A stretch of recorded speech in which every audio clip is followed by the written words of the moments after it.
Selamat pagi Sobat Esnawan, kembali lagi bertemu dengan saya Dr. Amanda di Orkestra Obrolan Kesehatan Antariksa. Belakangan ini banyak sekali kasus demam, batuk, pilek yang merebak di sekeliling kita. Nah, hal ini banyak dikaitkan dengan musim kemarau yang panjang dan tingkat polusi udara yang tinggi. Hari ini saya ditemani oleh Dr. Sigit spesialis paru, salah satu dokter paru favorit di Esnawan, untuk berdiskusi apakah benar tentang polusi udara ini berpengaruh sekali terhadap kesehatan kita. Selamat pagi, Dr. Sigit. Selamat pagi, Dr. Amanda. Selamat pagi, Sobat Esnawan. Sehat-sehat, Dr. Sigit? Ya, dalam kondisi sehat. Bagaimana Dr. Amanda, sehat? Saya sehat, alhamdulillah dok. Baik, sekarang kita mungkin langsung aja ya dok, bahas nih dok yang lagi hits sekarang ini nih dok, tentang polusi udara dok. Sebenarnya polusi udara itu apa sih dok? Ya, baik, terima kasih Dr. Amanda.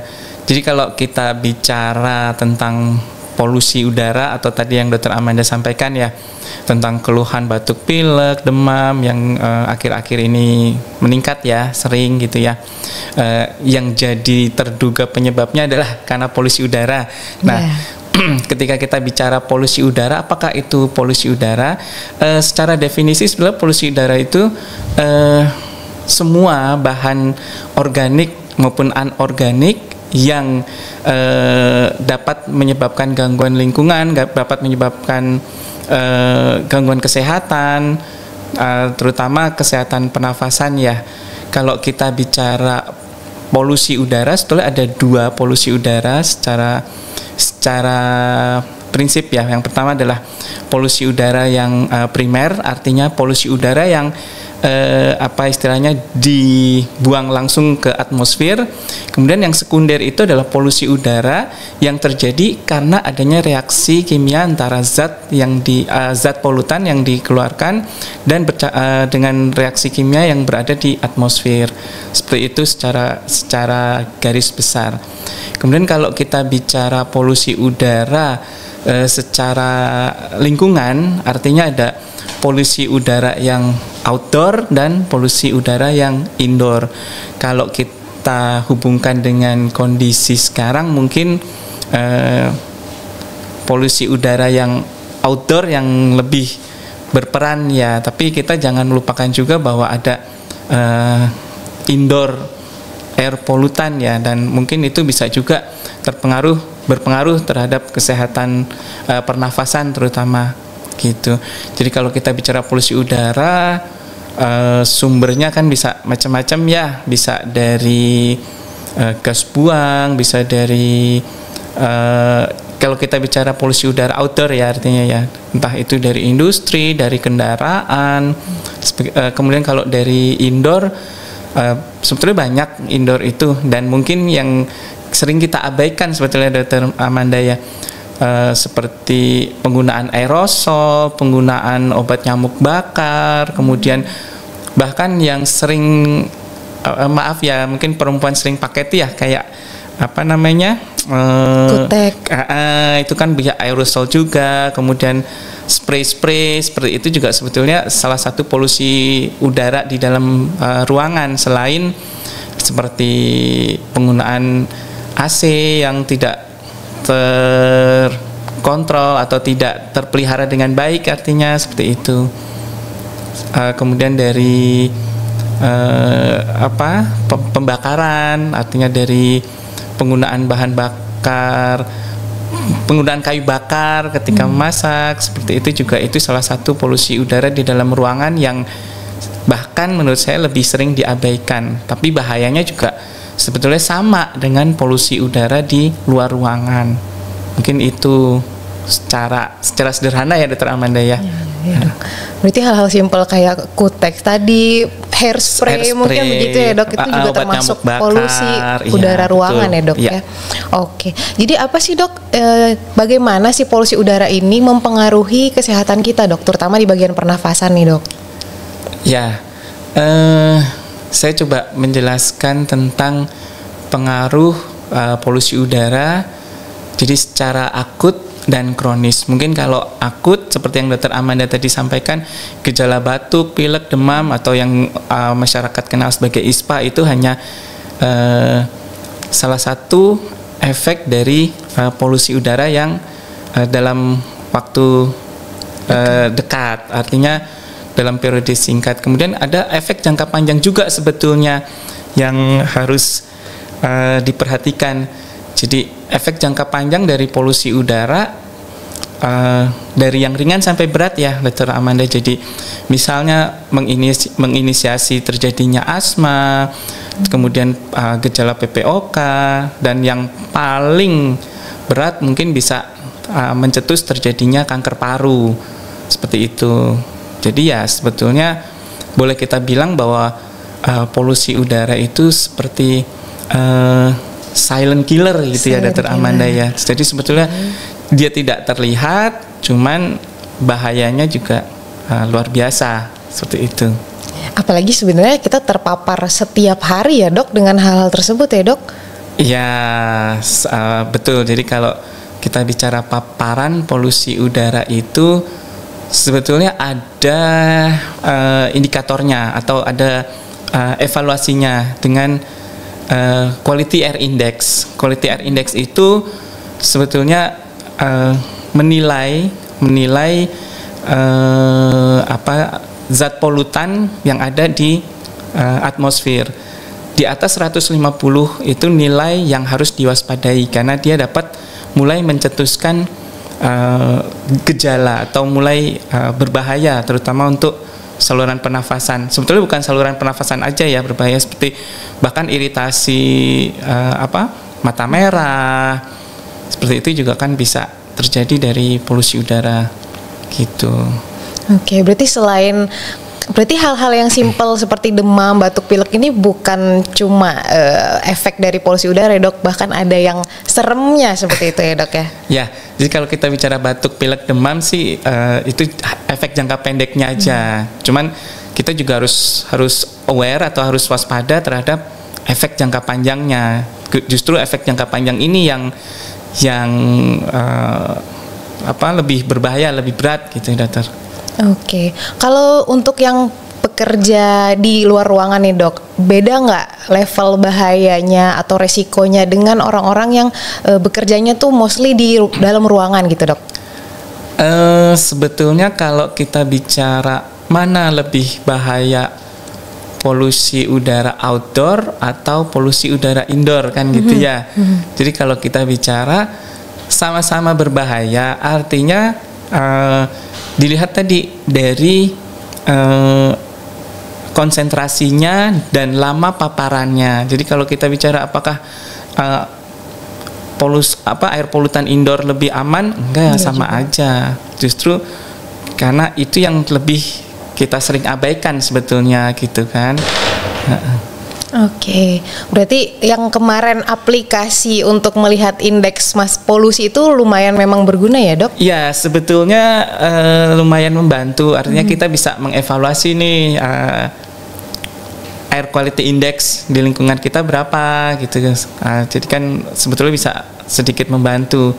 Dan kita bisa lebih waspada lah ya istilahnya gitu. Oke. Kalau misalnya untuk mencegahnya nih Dok, gimana sih, apa sih yang harus kita lakukan untuk supaya tidak terpapar, bukan tidak terpapar ya Dok, tapi untuk mencegah masalah kesehatan yang terjadi nih Dok? Ya mungkin lebih tepatnya mengurangi resiko terjadi gangguan gitu ya. Ya kalau kita bicara polusi udara, sementara kita bernafas perlu udara, sebetulnya kan untuk terpapar itu kan memang sangat susah sebetulnya ya, karena kita setiap hari menghirup udara. Tapi gimana cara kita menjaga paru kita tetap sehat, pernafasan kita tetap sehat? Ya pertama dari kebiasaan sebetulnya ya. Ya pertama dari diri kita sendiri. Ya tidak merokok di dalam ruangan, kemudian tidak menggunakan obat nyamuk bakar seperti itu, atau semua hal yang menyebabkan uap atau gas yang bisa dihirup di dalam ruangan, pertama itu. Kemudian kalau memang kita perlu keluar ruangan, ya sebisa mungkin kita menggunakan masker misalnya, atau kita menggunakan air purifier misalnya, seperti itu juga sedikit banyak mengurangi bahaya dari paparan polusi udara. Kemudian jangan lupa satu lagi tentang ventilasi yang baik, karena walau bagaimanapun pertukaran udara itu sangat penting dan bisa menurunkan konsentrasi dari polusi udara itu sendiri gitu. Baik dok, untuk penggunaan masker dok, kira-kira mungkin ngaruh nggak sih dok, kan kita sudah lewatin masa pandemi nih, orang-orang sudah buka masker, apakah itu salah satu jadi banyak nih merebak kasus ISPA ini dok karena polusi, karena sekarang udah nggak pakai masker lagi nih dok kita dok. Ya, jadi kalau kita bicara masker yang efektif untuk mencegah paparan polusi udara, kita kembali lagi daerah mana atau tempat apa kira-kira yang akan kita tuju, atau kita akan bertugas di mana, misalnya seperti itu. Kita bisa menilai resiko bahayanya. Misalnya kalau di dalam ruangan yang kira-kira berbahaya, kemudian ada istilahnya particulate matter ya. Particulate matter itu adalah air polutan itu antara kombinasi antara zat organik dan anorganik yang ukurannya 2,5 mikron. Jadi kalau kita analogikan, satu helai rambut itu ukurannya 60 mikron. Jadi bayangkan bahwa particulate matter 2,5 itu lebih kecil dari sehelai rambut. Nah, particulate matter itu bisa masuk ke dalam saluran pernafasan yang paling kecil. Dan kalau dia sudah masuk, dia akan merangsang terjadinya inflamasi, dan dari inflamasi itu muncullah gejala-gejala keluhan pernafasan. Jadi bagaimana cara mencegahnya?